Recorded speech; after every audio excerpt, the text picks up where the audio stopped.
Bonsoir, le cadeau pascal de la rédaction de France 2 pour vous, mesdames, la présence sur ce plateau de l'une de vos préférences, Julien Clerc. Bonsoir. Bonsoir. Vous nous direz pourquoi vous éprouvez l'irrésistible envie de chanter à nouveau à l'Olympia à partir de demain.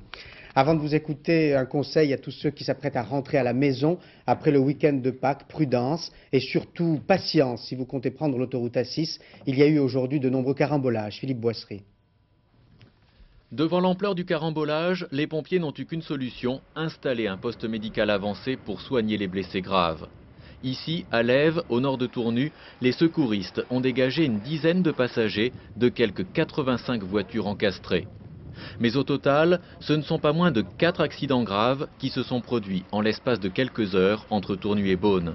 3 dans le sens des retours vers Paris, 1 dans le sens nord-sud, dû à la curiosité des automobilistes. Au total, 200 voitures impliquées, une trentaine de blessés et 2 responsables. Le temps, détestable sur toute la vallée de la Saône, où pluie et vent violents se mêlent. Mais aussi comme toujours, des distances de sécurité trop faibles. Surtout qu'aujourd'hui, l'affluence était record pour les retours du week-end de Pâques. De très importants bouchons se sont d'ailleurs formés après la neutralisation de l'autoroute A6.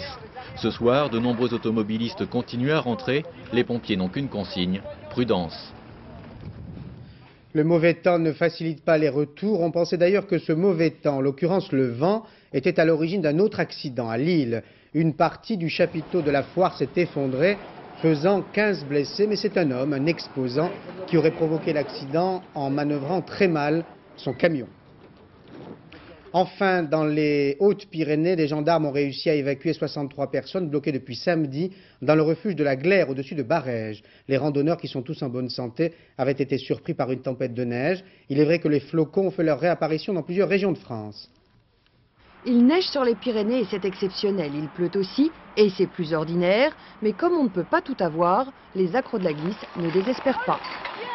Je pense qu'on va revenir pour les 15 jours de Pâques et je pense qu'on aura un enneigement exceptionnel. Il manque plus que le soleil.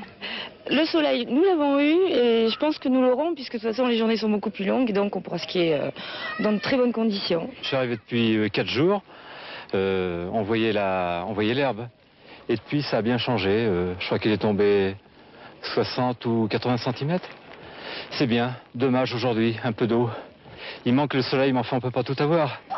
Il faut dire que les skieurs n'avaient rien vu de tel depuis 13 ans. Paradoxe, les hôteliers, eux, ne font pas le plein, mais peu importe, ils gardent le sourire. La saison a été longue, on a commencé début décembre. Je pense qu'avec le très beau temps que nous avons eu, il y a une certaine lassitude. Mais je ne désespère pas que les gens viennent nombreux pour ces vacances. Qu'il y ait du monde ou pas, qu'ils le reconnaissent ou non, les hôteliers le savent, cette année, pour leur chiffre d'affaires, ne sera sans doute pas l'une des plus mauvaises. Olivier de Kersauzon a perdu son duel contre le néo-zélandais Peter Blake, mais il a gagné l'autre duel contre le français Bruno Perron. Il a fait le tour du monde à la voile en moins de 80 jours. Il a donc été accueilli dans la Liesse par toute une ville. Brest, Christophe Duchiron et Frédéric Basile étaient sur le quai. C'est beau un port la nuit quand plus de 20 000 personnes attendent 5 aventuriers. 77 jours avant de toucher terre, c'est le grand soir et ça foule impatiente de rendre un bel hommage à Olivier de Kersauzon en pleine lumière et à sa bande. C'est le grand soir pour le fils qui retrouve son père. C'est le grand soir où l'on raconte devant les autres, avec des mots simples et forts, les moments douloureux du voyage. Le rythme d'écart, c'était sûrement infernal dans le sud. 2 heures de douche glacée, suivi de 2 heures de veille, plus le stress, le bateau qui tape, plus remonter, remettre le ciré gluant de froid, quoi, et continuer, quoi, dans un monde hostile. Vous avez dit hostile? Le trimaran d'Olivier de Kersauzon a perdu son duel contre le catamaran de Peter Blake, mais il ramène un formidable record, 524 000 parcourus en 24 heures. Après les manœuvres sur le pont, il y a le sommeil, humide et pas vraiment réparateur. Il y a le patron qui fait la gueule quand le bateau reste sans vie, coincé par un anticyclone, quand on reste scotché et que l'adversaire s'envole devant. Il y a les risques que l'on prend pour revenir sur l'autre, pour lutter contre le temps qui passe en tirant sur le bateau. Et puis à quelques heures de l'arrivée, il y a une épave qui percute une étrave, ça fait un joli trou dans le flotteur. Ça n'a pas empêché Olivier de Kersauzon et sa bande de boucler un tour du monde en 77 jours, 5 heures, 3 minutes et 7 secondes. Ça mérite le respect. Comment Olivier de Kersozon-sur-Terre parle-t-il de la mer? Confidence recueillie par Christophe Duchiron. Il n'y avait pas vraiment de temps libre. Il n'y a jamais eu de temps libre. Il n'y a jamais eu autre chose que le bateau, la vitesse, les cadrans, la météo, le quart, la manœuvre. Donc on a été dans un schéma très marathonien et qui n'a laissé de place à presque rien d'autre. Oui, je crois qu'on a pris des risques. Oui, mais ça fait partie de ce métier, je crois, prendre des risques. Il y a des moments où il faut passer de la navigation raisonnable à la navigation audacieuse, et de la navigation audacieuse à la navigation extrême. C'est aussi la noblesse de ce sport, quoi. Sinon, ça serait trop simple. Il y a une vraie noblesse chez Enza. Je crois, oui. Je crois qu'ils ont fait un très joli parcours. Ouais. Formidable parcours maritime. Ouais. Ils vous ont bluffé? Assez, ouais. Moi, je crois qu'on aurait pu les battre si on avait eu la qualité d'information météo qu'ils ont eu. Ça, ils le savent, tout le monde sait.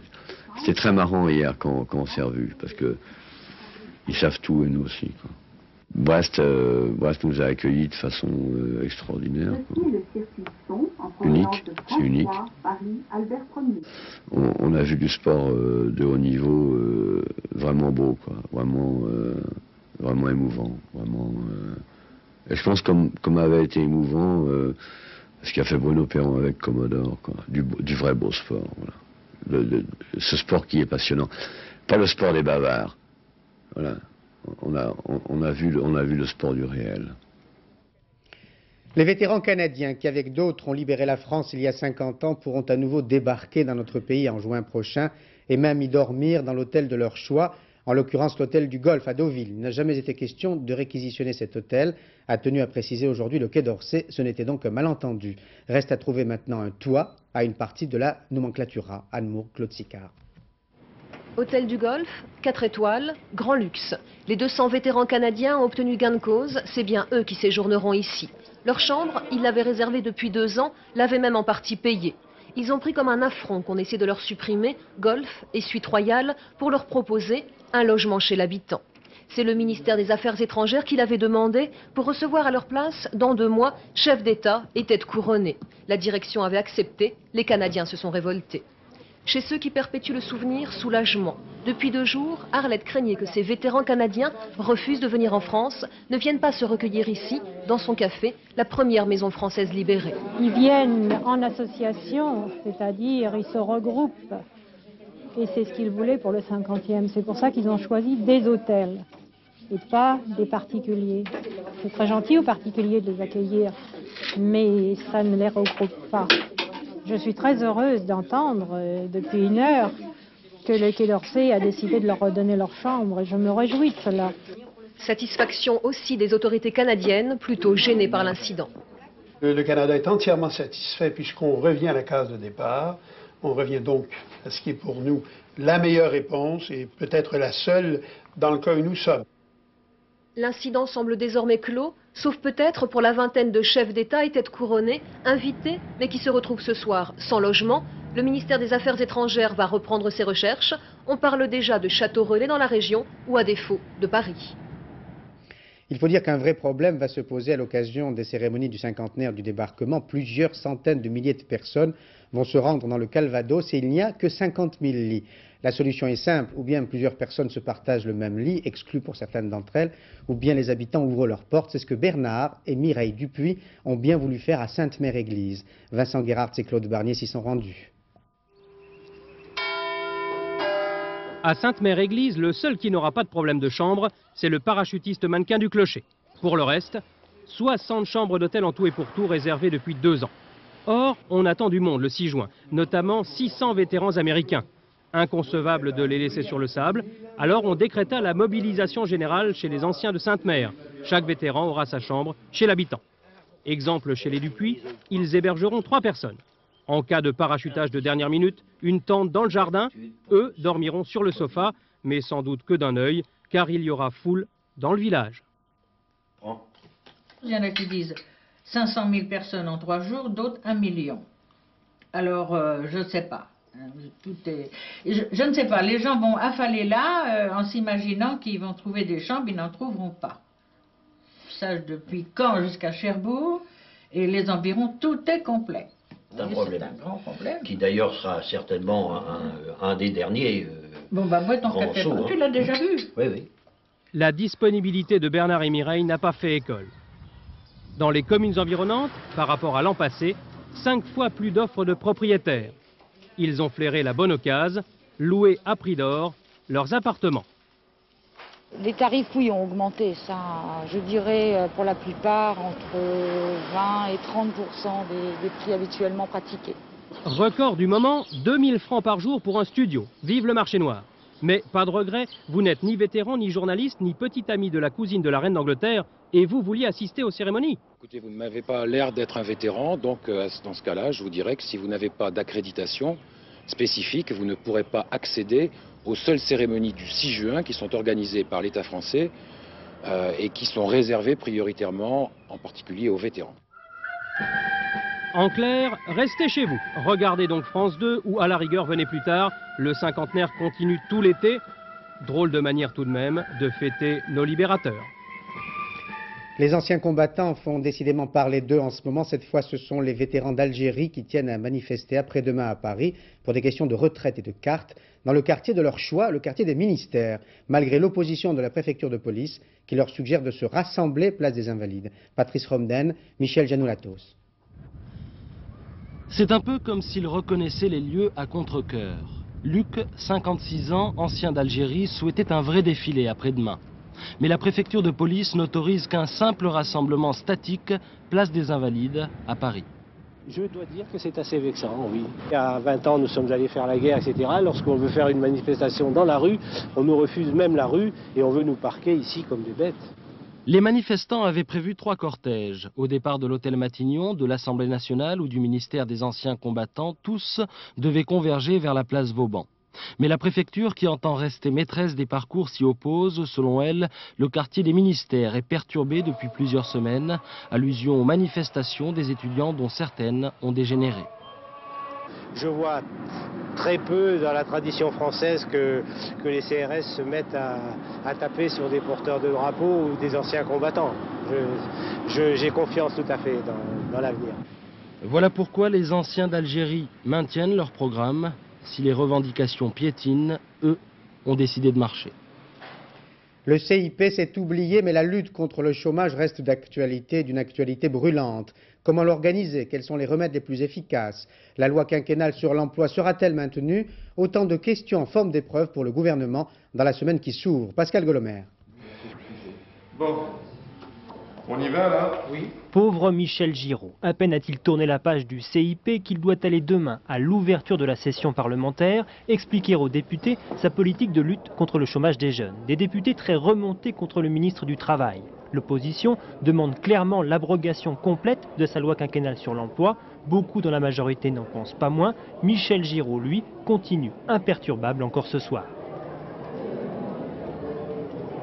La loi quinquennale doit avancer. Et elle avance naturellement. On ne va pas aujourd'hui la faire revoter. La loi, elle est votée. Il s'agit de respecter le Parlement, et c'est respecter le Parlement que d'appliquer la loi. De nouveaux décrets d'application devraient d'ailleurs être publiés au journal officiel dans les prochains jours, ceux concernant notamment le développement du temps partiel. Quant aux syndicats et au patronat, ils reprendront demain leurs négociations difficiles sur la réforme de la formation professionnelle qu'entraîne justement cette loi quinquennale. Une loi que la CGT entend bien combattre dans la rue jeudi en appelant à une journée de grève et de manifestation avec sans doute des perturbations dans les transports à la clé. Drôle de monde, en France, on attend impatiemment la baisse du chômage. Michel Giraud, dans cette même émission RTL Le Monde, l'a promise pour bientôt. Aux États-Unis, la baisse du chômage donne la fièvre à Wall Street. Bruno Albin. La bourse à la frousse, et c'est curieusement un bon chiffre qui a encore fait plonger Wall Street ce matin, celui du nombre d'emplois créés en mars. 456 000 contre 200 000 en moyenne pendant les mois précédents. Mais au lieu de se frotter les mains en contemplant l'un des signes d'une reprise prometteuse, les milieux boursiers redoutent que ces chiffres spectaculaires soient en fait annonciateurs d'un redémarrage de l'inflation. Du coup, les taux d'intérêt sur le marché des obligations sont repartis à la hausse vers des sommets jamais atteints depuis 18 mois. Le marché du travail connaît une véritable reprise dans les usines. L'automobile américaine est l'un des secteurs sur lesquels repose largement le boom de la fin de l'année dernière.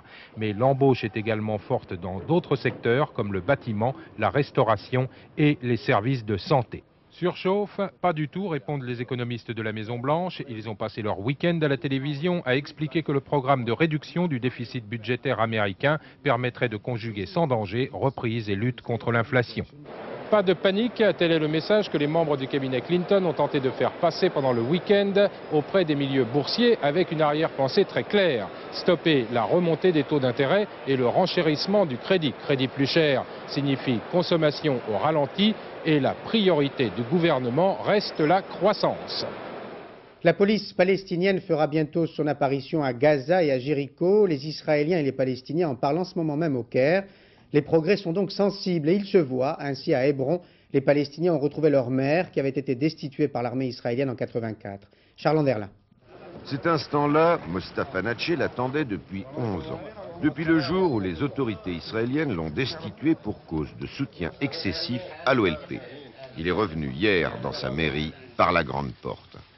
Israël et l'OLP ont besoin de lui pour gérer la future coordination entre l'armée, les Palestiniens et la force internationale qui doit se déployer dans quelques jours à Hébron.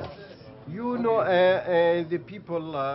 savez, les gens ici sont encore méfiants envers ces observateurs étrangers parce que depuis longtemps leurs souhaits n'ont jamais été réalisés sur le terrain. Moi, je pense que ce n'est qu'une petite partie de l'application de la résolution du Conseil de sécurité après le massacre. Il faut encore plus de protection pour les Palestiniens. Mostafa Natché se considère non seulement comme le maire, mais aussi comme le représentant de l'OLP à Hébron. C'est la première fois que l'emblème palestinien orne une mairie des territoires occupés. Et aujourd'hui, le nouveau conseil municipal a pris la tête d'une manifestation contre le maintien du couvre-feu sur certains quartiers d'Hébron proches des implantations juives. Cette banderole en hébreu veut dire « retrait immédiat des territoires ». Un défilé qui devait se terminer devant le caveau des patriarches, toujours interdit aux fidèles musulmans. Mais les militaires, très nerveux, n'ont pas permis aux manifestants de se rendre sur ce lieu saint. Et comme tous les jours, des accrochages ont opposé des jeunes Palestiniens à l'armée. Il y a 10 blessés. Et malgré les apparences, des progrès sont aussi sensibles dans l'ex-Yougoslavie. L'armée croate et les forces rebelles serbes ont commencé à se retirer de la ligne de front en Krajina. Dorothée Oliéric. Un no man's land entre les positions croates et serbes. Nous sommes en Krajina. Le cessez-le-feu est entré en vigueur depuis quelques heures. Au terme de l'accord, les Serbes sécessionnistes qui contrôlent cette région de Croatie depuis 1992 doivent retirer leurs armes lourdes ou les remettre au casque bleu avant demain. Il y a quelques semaines encore, les Serbes de Krajina affirmaient l'indépendance ou la mort. Aujourd'hui, ils savent qu'ils ne peuvent survivre seuls et ils ont décidé de se retirer sous le contrôle de l'ONU. Toute la journée, des colonnes de chars ont défilé sur les routes de Krajina, T-55, T-54, canons de 105 ou encore camions chargés de munitions. De leur côté, les Croates aussi se sont éloignés du front. L'ONU ce soir était optimiste, d'autant plus que 14 000 casques bleus doivent être déployés sur la ligne de démarcation. La Corée du Nord reste intraitable, elle défie l'ONU et refuse tout contrôle nucléaire. Mais les États-Unis le sont aussi, ils n'excluent pas une intervention militaire contre le régime communiste. Philippe Rochaud. Les forces aériennes en Corée du Sud en état d'alerte maximum après le refus de la Corée du Nord de laisser inspecter ses installations nucléaires. Jamais la tension n'a été aussi vive entre les deux pays depuis la guerre de Corée de juin 1950. À l'origine de la crise, cette photo satellite d'un site nucléaire nord-coréen que l'Agence internationale de l'énergie atomique n'a pas été autorisée à visiter. Les États-Unis estiment que la Corée du Nord possède déjà 2 bombes atomiques et qu'elle sera capable d'en produire 10 par an. Or, la Corée du Nord possède aussi des missiles capables de frapper à 1000 km de ses frontières et de toucher non seulement la Corée du Sud, mais aussi le Japon. C'est pour contrer les Scuds nord-coréens que l'Amérique envoie en Corée du Sud ses 40 missiles antimissiles patriotes qui ont eu leurs heures de gloire pendant la guerre du Golfe. 30 000 soldats américains sont en Corée du Sud pour soutenir une armée qui peut aligner 600 000 hommes et 4 millions de réservistes. Face à elle, 2 millions de soldats nord-coréens, tenus dans le carcan d'un des derniers régimes staliniens de la planète, aux réactions imprévisibles, la dictature de Kim Il-sung et de son fils. Les pessimistes redoutent une nouvelle guerre de Corée, les optimistes parlent de gesticulation de la Corée du Nord pour obtenir une aide économique américaine, mais à Séoul, la capitale sud-coréenne, la population ne paraît guère inquiète. La France ne veut pas oublier la Somalie. Elle a décidé d'envoyer une aide médicale d'urgence à ce pays qui souffre du choléra et qui en souffre durement. Il suffit de voir ce reportage de nos envoyés spéciaux Isabelle Béchler et Claude Sicard. Il ne manquait plus que le choléra. Pas d'hôpital bien sûr, alors la famille porte les perfusions à bout de bras. Il fait 35 degrés au bas mot. L'ombre providentielle des arbres ne suffit pourtant pas à empêcher les malades de se déshydrater, malgré solutions salines et goutte à goutte. Elle est tombée malade hier soir, alors on l'a amenée ce matin. On nous a dit que c'est le choléra, mais moi je ne sais pas. Elle a eu beaucoup de diarrhée, elle a beaucoup vomi, alors on l'a amenée à l'hôpital. Les enfants, les plus fragiles, meurent le plus souvent parce qu'ils arrivent trop tard pour être réhydratables. Même quand ils ont de la chance et qu'on trouve un lit pour eux, sous la tente. Presque le luxe, malgré la promiscuité. Ma petite fille a eu la diarrhée 5 fois. Elle a vomi 3 fois, alors je l'ai amenée ici.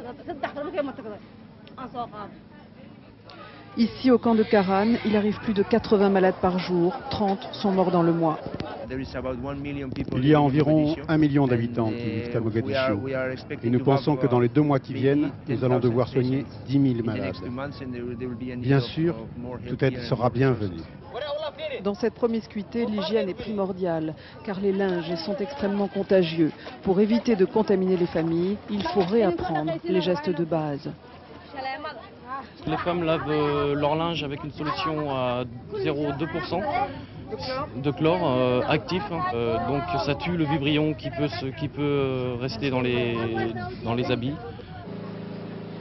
Voici la frontière sanitaire illusoire entre le camp de choléra de Karan et l'extérieur, un pédiluve chloré. Mais c'est partout dans Mogadiscio qu'il faut prendre l'eau en compte. Partout, les puits sont contaminés et donc chlorés quotidiennement par les gens d'AICF. Dans la façon de prendre l'eau traditionnelle, qui est souvent une façon, comme vous le voyez ici, dans un tank, où les gens viennent puiser l'eau par eux-mêmes dans le tank. Donc on a énormément de gens en contact avec l'eau qui favorise la contamination directe des personnes par l'eau. Toute une éducation à faire, donc, en plus du traitement chimique. Les ONG s'y emploient. Ici, on a évité le pire. L'épidémie est passée et n'a pris que 10 vies sur 5000 habitants. Un accident d'avion s'est produit aujourd'hui près d'Amsterdam. Cet avion transportait 21 passagers. Il s'est écrasé au sol peu après son décollage de l'aéroport de Schiphol-Amsterdam. Il s'agit d'un appareil de la KLM, la compagnie aérienne néerlandaise. On ne connaît pas le nombre des victimes.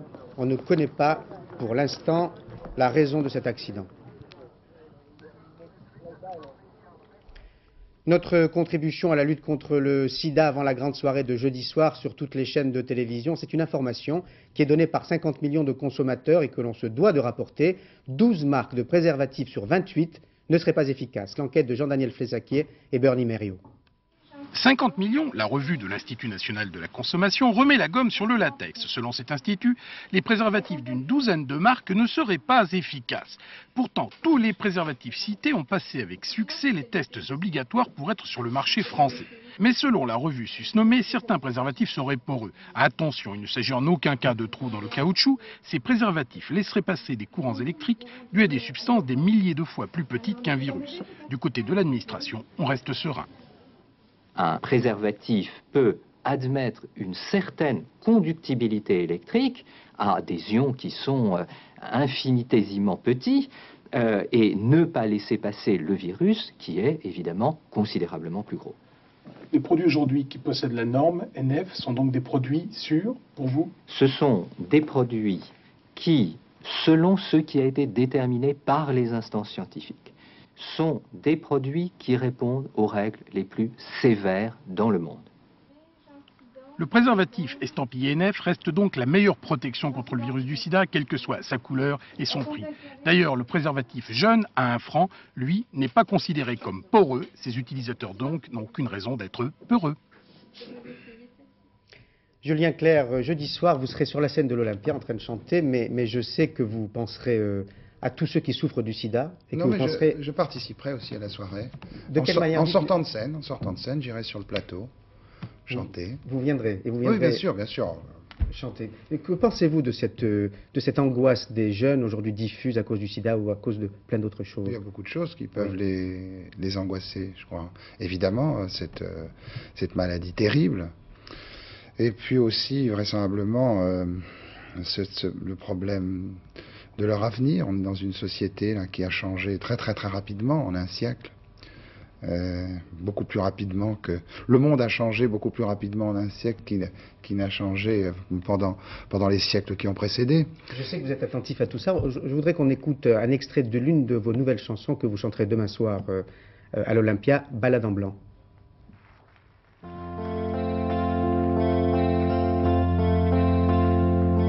En blanc, les rois du ciel sur terre qui parlent d'amour en s'interdisant de le faire. Blanc, l'échec du prix de la guerre, du matériel et des misères. En blanc, les mariages et les chimères, les trahisons, les adultères. Blanc, le chat qui méprise les cris, les tigres et les insoumis. C'est quoi? C'est un hymne à l'amour, à la paix, cette chanson? Sûrement, oui, puis c'est aussi une chanson sur... On nous apprend depuis toujours que le blanc est la couleur de la pureté. Et la chanson traite de ça. Le blanc n'est peut-être pas la perfection qu'on dit. La fin de la chanson, je le dis sans l'avoir écoutée, il y a des soirs où on a envie d'être en noir. Être un peu noir. Voilà pourquoi, mon amour, il fait bon certains soirs d'être un peu noir. Vous avez chanté très récemment à l'Olympia, Triomphe, et vous revenez sur la scène demain. Pourquoi? Je crois parce qu'il y avait beaucoup de gens qui n'avaient pas pu assister au spectacle. Donc on remet un coup. Et on dit que c'est complet? 2 semaines, je le crois. À nouveau. Donc pourquoi pas à nouveau Bercy? La dernière fois, c'était quand? Non, là il y avait un choix. Bercy, c'était en 85, je crois. Non, il y a eu un choix réel de salles différentes, de salles plus petites, qui répond, je crois, à une attente générale du public, de voir les artistes d'un peu plus près, disons. Peut-être les gens sont un peu lassés de ces grands-messes et ont envie de revoir dans des endroits plus humains, peut-être, les artistes d'un peu plus près. Je crois que vous avez écrit, ou joué, ou chanté 220 chansons, écrit avec d'autres évidemment, écrit la musique, 25 ans de carrière, et pourtant vous traversez comme ça toutes ces modes, toutes ces humeurs. Comment faites-vous? Est-ce qu'il y a un secret, Julien Clerc? Bon, je ne sais pas s'il y a un secret. Ce que je fais, c'est que je suis strictement dans le même état d'esprit que j'étais quand j'ai commencé, j'avais 20 ans. C'est-à-dire que ce qui m'intéressait dans la vie, c'est de faire des mélodies assis à un piano et d'essayer de mettre dessus des paroles qui se tiennent, qui touchent le cœur des gens, soit des chansons d'amour, soit d'autres choses, qui sensibilisent les gens, dirons-nous, et que c'est ce que je sais faire, et ce que j'aime faire, et d'essayer de bien les chanter. Vous savez, dans le spectacle, je lis un extrait d'un livre qui a été écrit au début du siècle par Yvette Guilbert, qui est une chanteuse très célèbre en France. Et l'extrait que je lis, je trouve, est un très bon résumé finalement du rôle, enfin oui peut-être, du rôle des artistes dans la société. L'extrait dit à peu près, je le raccourcis, il dit: arrachons-nous à l'argent, à l'étroitesse de la pensée, libérons-nous de tout ce qui n'est pas l'enfantement de la beauté, le travail sera notre luxe. J'ai la chance énorme de faire, c'est vrai, je le crois, un travail qui est un luxe depuis 25 ans. Ce n'est pas, je crois, de donner à tout le monde de faire ça. J'ai de la chance, et j'ai de la chance de pouvoir véhiculer des choses et de pouvoir toucher le cœur des gens en même temps. Le Point, un joli mot, quand il vous présente, il parle de vous, clair-obscur. Vous êtes présent, très présent, on vous voit, on vous entend chanter, on vous apprécie, et pourtant vous réussissez à vous protéger. Vous faites ça comment? Comment je fais? Je sais pas, je suis comme ça. Je crois que c'est un métier public, on se doit aux gens, mais on se doit surtout d'être, enfin, c'est peut-être impensif ce que je vais dire, on se doit d'être comme on est, de montrer son vrai visage aux gens. Et si on est dans la vie, si on a certains côtés pudiques, si on n'aime pas montrer même à des gens qu'on connaît certaines choses, il n'y a pas de raison de ne pas transporter ça aussi dans notre métier. Donc j'essaie d'être le plus possible comme je suis. Voilà. Eh bien, restez comme vous êtes, restez comme ça. Merci Julien Clerc.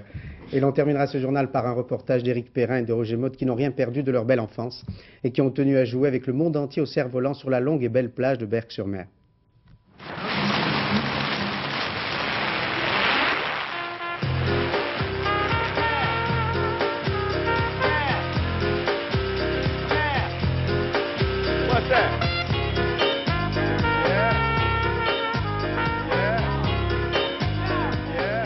Athlétique, la compétition, le vol en équipe. Scientifique, Benjamin Franklin et ses coups de foudre. Militaire, les poilus de 14 hissés dans le ciel pour espionner les lignes ennemies. Utile, l'appareil photo radiocommandé de Serge Nègre, membre de l'expédition Antarctica 92. Ça nous a permis d'observer du haut du cerf-volant. C'est un moyen très facile pour faire des observations sur les kilomètres autour du bateau.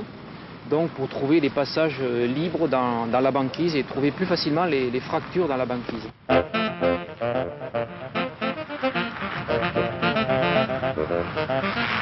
Onirique, la magie du vent, moteur, énergie, source de l'inspiration.